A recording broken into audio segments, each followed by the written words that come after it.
regenerative braking. Used by everything from a modern Formula 1 car to a Formula E car, and by hybrids and fully electric vehicles as well, such as Jaguar's I-Pace concept, regenerative brakes are a clever way of creating and then storing the energy that's produced when you brake. Some work by converting the kinetic energy that a vehicle produces when it's braking, more often than not using an electric motor, and then storing it in a battery pack, or occasionally in a spinning flywheel. This energy is then reissued via the same electric motor whenever it's required, i.e. when the driver reapplies the throttle after braking. Some regenerative braking systems will also produce small amounts of energy by tickling the brake circumstances, even when the driver isn't actually pressing the brake pedal, such as when going down a steep hill. R is for rear-wheel drive.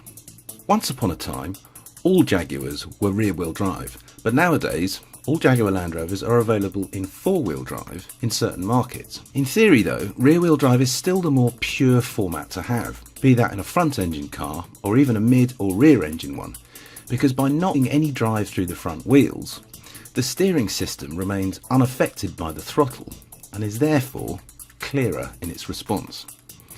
Most rear-drive cars, such as the Jaguar F-Type you see here, will use longitudinally mounted engines that are mounted in the nose.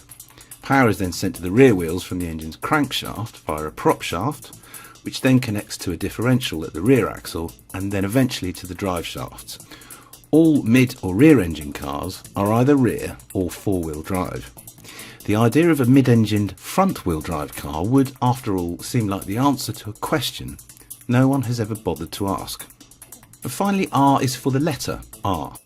Sporting cars have what's called a halo effect for their manufacturers, and there are more being made and sold today than at any time in the automobile's 10-year history. The first ever car to be powered by a combustion engine having appeared in 1807. But sporting brands within car ranges always need a really good name, and in Jaguar Land Rover's case, this name has for a long time simply been one letter, the letter R, as in XF-R, F-Type R, and most recently of all, SV-R. The letter stands very loosely for race, by the way, and whenever it's applied, expect more power, less weight, more performance, more agility, more of everything basically, including price. Next week, the letter S.